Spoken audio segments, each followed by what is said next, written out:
produced as a service project for the Gilman Scholarship. gilmanapplication.iie.org. My name is Everett Elam.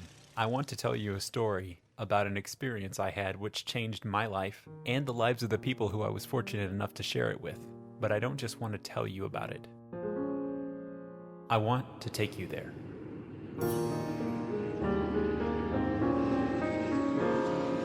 It's a great personal experience. It's eye-opening.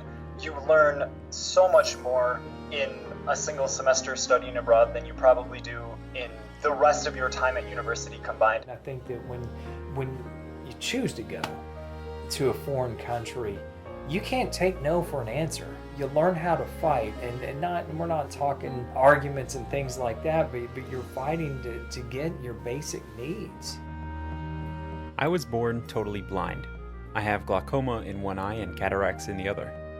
But I chose pretty early on in life not to let that hold me back. The harder the challenge, the better. This AbroadCast is about one of the most difficult and exciting challenges I've ever faced. And you're going to experience it the same way that I did. Through sounds alone.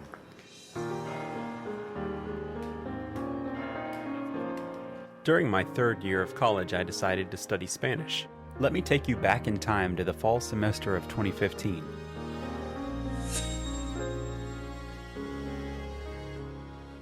I was in a Spanish class called Contextualized Grammar.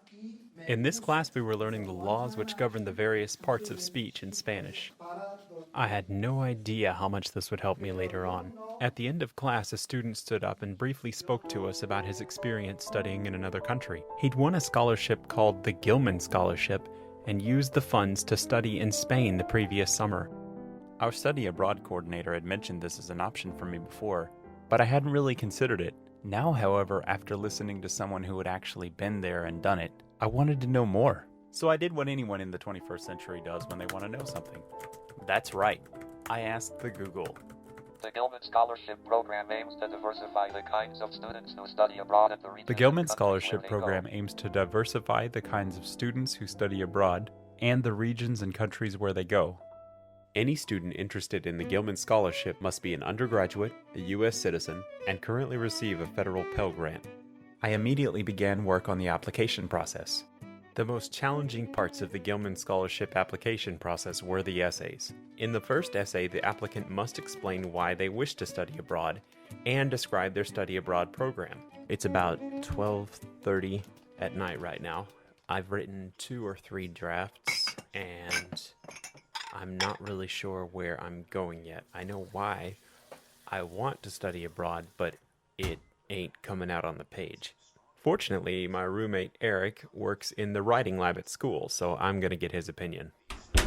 I don't think you connect everything well enough to where if you submit this essay, you're not going to give them a good enough reason to accept you. Mm-hmm. So what I would do is at least have 2 or 3 other people look at it. Yeah. And then kind of restart and reorganize your ideas. So rewrite it. Yeah, reorganize your ideas. Okay. Yeah. I hate you. So I took the advice of Eric and many other friends who didn't think I was giving it my best. I reorganized, rewrote, drank gallons of coffee, and finally finished the first essay.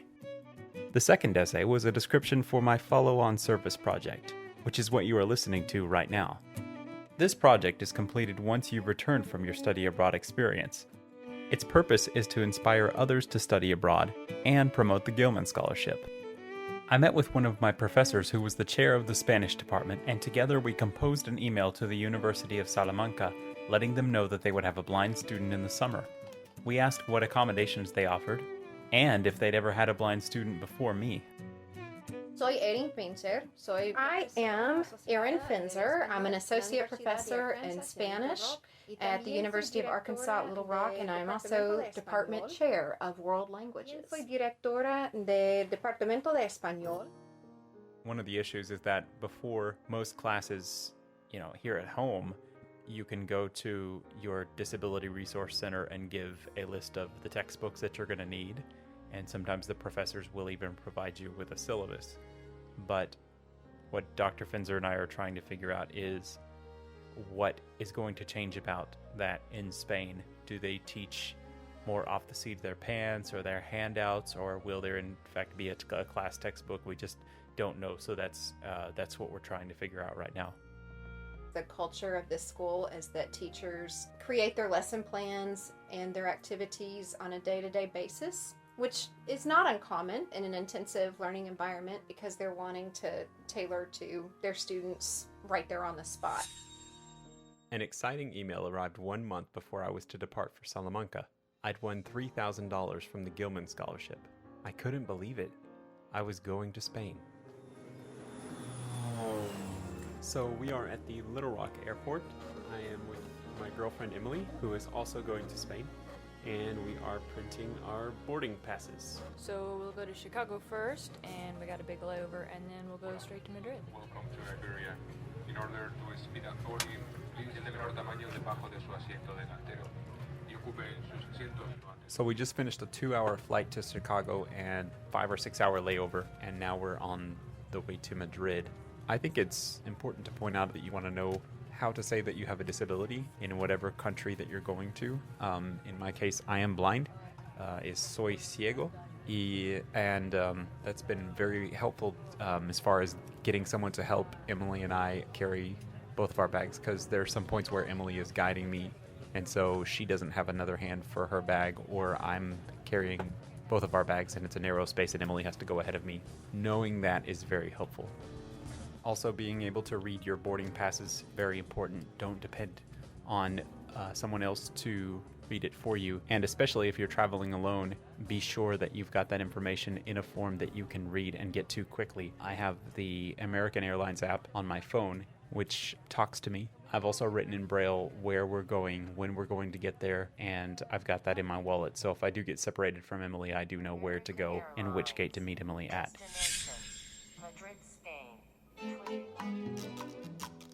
When we arrived in Madrid, the first thing that struck me was the noise of the city. The city where I'm from, Little Rock, has a population of about 300,000. Often people joke that it's a country town that just got big. The population of Madrid is about 3 million. One of the aspects of studying abroad that I worried about is how am I going to get from place to place, and especially here in Madrid, how am I going to navigate around a big city because of all the people. But it's actually all the people and all the noise that makes it easier for me to find when, here's the street, here's the traffic, don't go into the traffic. So we'll go through those doors right now. So today the group is touring an art museum, and I actually read online that they have art exhibits tailored for people who are blind. So if there's a painting on the wall that other people are looking at, there's a rendering of it that's tactile. So I'm actually going to be able to touch 300-year-old art. They've also given me an audio tour guide. It's like a little cell phone that I wear around my neck, and there are numbers above each display that someone reads. And I put these numbers into the cell phone, and it describes the piece of art that everybody else is looking at. While in the north, it was softened and became more idealized. The rest of our week in Madrid was incredible. We visited El Sobrino Botín, the oldest restaurant in the world, and I got to try a traditional Spanish soup called gazpacho. Next, we visited Madrid's Plaza Mayor, or Central Plaza. This is a place for people to shop, eat, and socialize during the evenings. This is the Plaza Mayor on the last day of Madrid. Tomorrow we get on a bus and head to Salamanca to begin studying at the university, I think Tuesday. Okay, ciao. The first time I studied abroad was in Santiago, Chile, and they were not prepared for a student with a disability at the university. But until someone goes, they're not going to be prepared. This is Nick Hoekstra from AbroadWithDisabilities.org. He studied and worked in several countries, and like me, is totally blind. So, in a sense, we are blazing a trail for everyone to come beyond us, not only in our own country, but we're blazing a trail for people within other countries. Yeah. And I think that work is so important. Not everyone has to be a martyr, not everyone has to be that person, but when you combine the fact that it's good, it's something that needs to be done, and it's also personally beneficial for so many reasons, it just makes me want to continue promoting. When we arrived in Salamanca, we were introduced to our host families, the people who we'd be staying with for the next 4 weeks.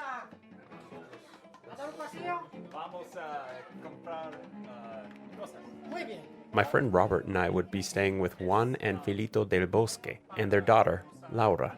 Juan and Filito were 2 retired professors, and they also owned a farm in the country, or Casa de Campo.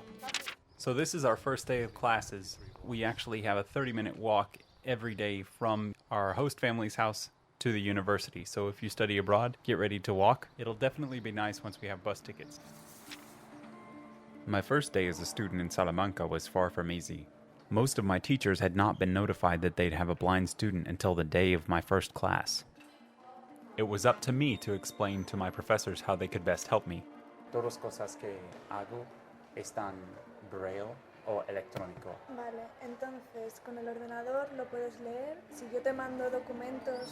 The University of Salamanca had hired a note taker, however. This person would accompany me to each one of my classes and type what was being presented on PowerPoints and the board into my computer so that I could read it.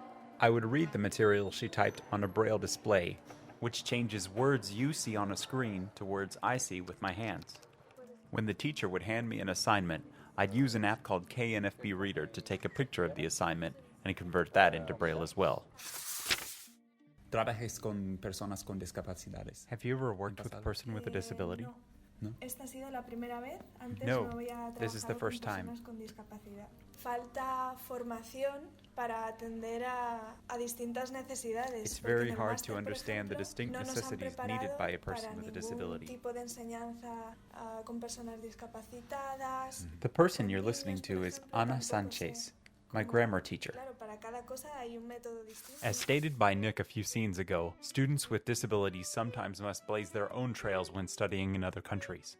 Advocating for myself for those 4 weeks in Spain gave me more of an education than I could have ever hoped to receive in a standard college environment. Though difficult, the experiences I had at the University of Salamanca will remain with me for the rest of my life. When we weren't in class or doing homework, my girlfriend and I would take our fiddles and play for change around Salamanca. We were performing near an outdoor cafe one night when someone approached us. When we stopped, she asked us if we would play at her wedding. It was an incredible experience. When school was over, the rest of our group went back to America. But my girlfriend and I had one more trip to take, to a city in the north of Spain called Burgos. So we're on the last leg of our journey now. This is our last week in Spain, and we'll be spending it here at Crisol de Cuerda, which is a folk music camp. It was started by a Scottish fiddler named Alistair Fraser. Alistair has gathered world-class musicians who specialize in folk styles, so you'll hear some fiddle like Emily and I play. Well, you'll hear a lot of that, but you'll also hear music from Estonia, France, and some of the music from Galicia. And please do note that the Gilman Scholarship did not pay for this camp. That was my responsibility. La velocidad sería algo parecido a esto. One of my favorite classes was with an instructor named Ernesto Briceno. In this class, we learned how to play flamenco and tablao music.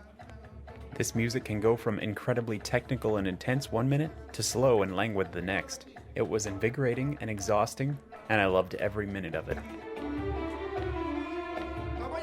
Classes with Ernesto and many of the other teachers were made all the more intense because we had to use our Spanish to talk about music.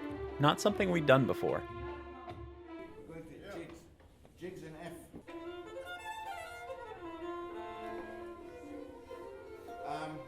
So it begins like this.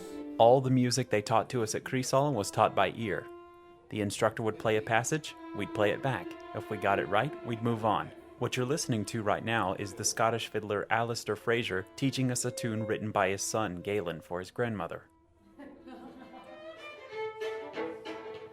You're listening to Casey Drayson, one of our instructors. He uses a technique called chopping to give the fiddle a percussive sound. I loved it. After our first class, I was trying to emulate the technique but not getting the movement right.